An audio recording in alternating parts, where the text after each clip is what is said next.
ಓಂ ಶ್ರೀ ಗಣೇಶಾಯ ನಮಃ.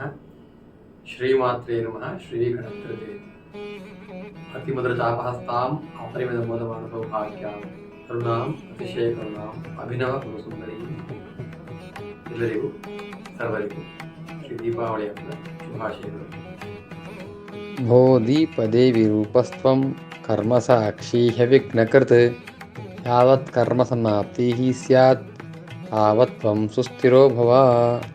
ಶುಭಂ ಕುರುಧ್ವಂ ಕಲ್ಯಾಣಂ ಆರೋಗ್ಯಂ ಧನ ಸಂಪದಃ ಛತ್ರಬುದ್ಧಿರ್ವಿನಾಶಾಯ ದೀಪಜ್ಯೋತಿರ್ನಮೋಸ್ತುತೇ. ದೀಪಜ್ಯೋತಿರ್ನಮೋಸ್ತುತೇ. ವಿಶೇಷವಾದ ಈ ಕಾರ್ತಿಕ ಮಾಸ ಒಂದು ವಿಶೇಷತೆ ಏನಂದರೆ,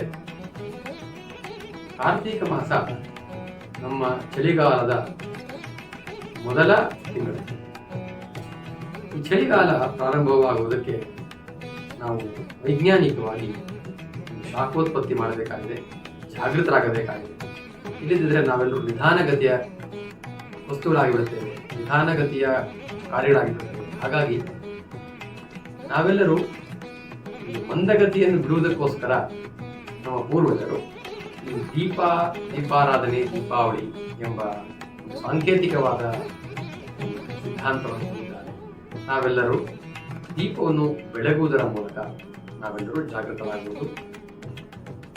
ಮೊದಲನೆಯದು, ಈ ಕಾರ್ತಿಕ ಮಾಸದಲ್ಲಿ ಒಂದು ವ್ರತವನ್ನು ಏನೆಂದರೆ, ಧನತ್ರಯೋದಶಿಯಿಂದ ಹಿಡಿದು ಕಾರ್ತೀಕ ಬಹುಳ ಅಮಾವಾಸ್ಯೆಯವರೆಗೆ ನಿತ್ಯಕ್ಕೆ 2 ದೀಪದಂತೆ ಹೆಚ್ಚಿಸಿ, ಧನತ್ರಯೋದಶಿ ದಿನ 2 ದೀಪ, ನರಕ ಚತುರ್ದಶಿಯ ದಿನ 4 ದೀಪ, ಅಮಾವಾಸ್ಯೆಯ ದಿನ 6 ದೀಪ, ಬಲಿಪಾಡ್ಯಮಿ ದಿನ 8 ದೀಪ, ಯಮದ್ವಿತೀಯ ದಿನ 10 ದೀಪ, ಹಾಗೆ ಮುಂದೆ ಹೋಗುತ್ತಾ ಅಮಾವಾಸ್ಯೆಯವರೆಗೂ 2 ಹೆಚ್ಚಿಸುತ್ತಾ ದೀಪವನ್ನು ಹಚ್ಚುವುದು. ಅಮಾವಾಸ್ಯೆಯ ದಿನ ಯಾರಾದರೂ ಮುತ್ತೈದೆಯರಿಗೆ ದೀಪವನ್ನು, ಒಂದು ಜೊತೆ ದೀಪವನ್ನು ದಾನ ಮಾಡುವುದು. ಇದು ಒಂದು ದೀಪದ ಒಂದು ದಾನದ ವ್ರತ. ಇದನ್ನು ಕಾರ್ತಿಕ ಮಾಸದಲ್ಲಿ ವಿಶೇಷವಾಗಿ ಆಚರಿಸಬಹುದು. ನಾವು ಧನ್ವಂತರಿಯನ್ನು ಆರಾಧಿಸಿ ಆರೋಗ್ಯವನ್ನು ಪ್ರಾರ್ಥನೆ ಮಾಡಿ, ಮಹಾಲಕ್ಷ್ಮಿಯನ್ನು ಅಮಾವಾಸ್ಯೆಯ ದಿನ ಪ್ರಾರ್ಥನೆ ಮಾಡಿ, ತದನಂತರ ದೀಪಾವಳಿಯ ದಿನ ಜ್ಞಾನ ಸ್ವರೂಪರಾದ ಜಗನ್ಮಾತೆ ದೀಪವನ್ನು ಜ್ಞಾನಕ್ಕಾಗಿ ಪ್ರಾರ್ಥನೆ ಮಾಡಬಹುದು. ಹೀಗೆ ಆರೋಗ್ಯ, ಮಹಾಲಕ್ಷ್ಮಿಯ ಪ್ರಸಾದ, ಜ್ಞಾನ ಇದೆಲ್ಲವುದನ್ನು ಪ್ರಾರ್ಥನೆ ಮಾಡುವುದೇ ದೀಪಾವಳಿಯ ವಿಶೇಷ. ಎಲ್ಲರೂ ತಿಳಿದಿರುವ ಹಾಗೆ ಬಲಿಚಕ್ರವರ್ತಿಯನ್ನು ಭಗವಂತನಾದ ವಾಮದೇವರು ಭೂಮಿಯ ಒಳಗೆ ಕಳುಹಿಸಿದನೆಂದು ತೋರಿಸಲಾಗುತ್ತದೆ. ಆದರೆ ಭಾಗವತವು ಹೇಳುವ ಮೂಲಕ ನಮಗೆ ಭಗವಂತನು ಆತನನ್ನು ಪಾತಾಳ ಲೋಕಕ್ಕೆ ಕಳಿಸಿದನೆಂದು ಪ್ರತೀತಿ. ಆದರೆ ನೀವು ಚಿತ್ರಣದ ಮೂಲಕ ನೋಡುವುದು ಆತನನ್ನು ಭೂಮಿಯ ಒಳಭಾಗಕ್ಕೆ ಕಳಿಸಿದನೆಂದು ತೋರುತ್ತದೆ.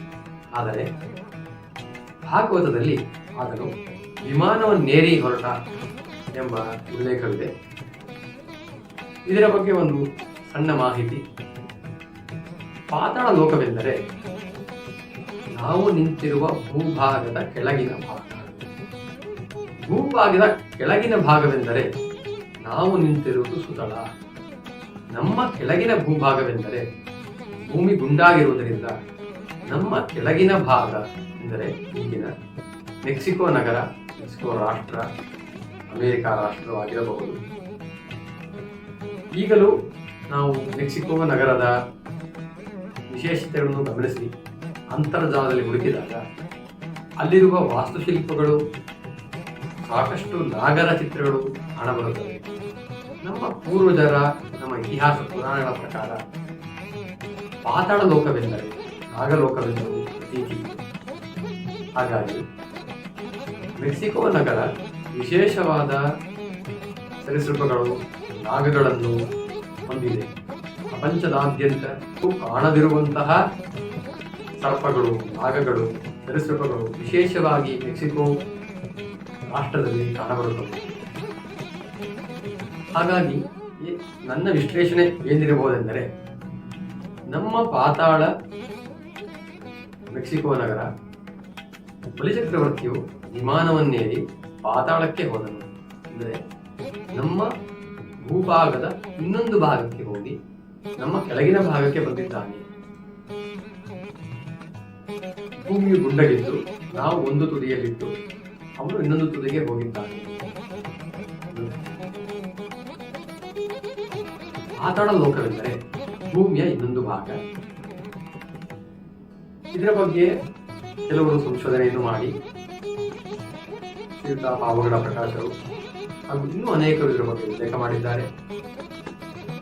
ಮೆಕ್ಸಿಕೋ ನಗರ ಹಾಗೂ ಅಲ್ಲಿ ಬಲಿಚಕ್ರವರ್ತಿ ವಿಮಾನದಲ್ಲಿ ಇಳಿದನೆಂಬ ಜಾಗವನ್ನು ಸಹ ಗುರುತಿಸಿ ವಿಶ್ಲೇಷಣೆ ಮಾಡಿದ್ದಾರೆ. ಹಾಗಾಗಿ ಬಲಿಚಕ್ರವರ್ತಿಯು ಬಲಿಪಾಡ್ಯಮಿ ದಿನ ನಮ್ಮ ಭೂಭಾಗಕ್ಕೆ ಬಂದು ರಾಜ್ಯದ ಪ್ರಜೆಗಳನ್ನು ನೋಡಿಕೊಂಡು ಹೋಗುವ ಪ್ರತೀಕ. ಹಾಗಾಗಿ ಅವನನ್ನು ಸ್ವಾಗತಿಸುವ ಮೂಲಕ ನಾವು ದೀಪಗಳನ್ನು ಬೆಳಗುತ್ತೇವೆ. ಇದು ಒಂದು ವಿಶೇಷತೆ. ಹಾಗೂ ಶ್ರೀರಾಮನ ಪಟ್ಟಾಭಿಷೇಕವಾದ ದಿನವೆಂದು ಕೊಂಡಾಡುತ್ತಾರೆ ಅಥವಾ ಕಂಡಿರಬಹುದು. ಹೀಗಾಗಿ ನಾವು ದೀಪಾವಳಿಯನ್ನು ವಿಶೇಷವಾಗಿ ಶ್ರೀರಾಮನಿಗೂ ಕೃಷ್ಣನಿಗೂ, ನಾವು ಬಲಿಚಕ್ರವರ್ತಿಗೂ, ವಾಮನ ಸ್ವಾಮಿಗೂ, ವಾಮನ ಮೂರ್ತಿಗೂ, ಮಹಾವಿಷ್ಣು ಸ್ವರೂಪನಾದ ವಾಮನನಿಗೂ ಕೊಂಡಾಡುವುದಕ್ಕೋಸ್ಕರ ಅವರ ಜ್ಞಾಪಕಾರ್ಥವಾಗಿ, ಅವರ ಸ್ಮರಣೆಗಾಗಿ, ಅವರ ಪೂಜೆಗಾಗಿ ದೀಪಾವಳಿಯನ್ನು ಆಚರಿಸುತ್ತೇವೆ. ಸರ್ವರಿಗೂ ನಮಸ್ಕಾರ. ದೀಪಾವಳಿ ಹಬ್ಬದ ಹಾರ್ದಿಕ ಶುಭಾಶಯ.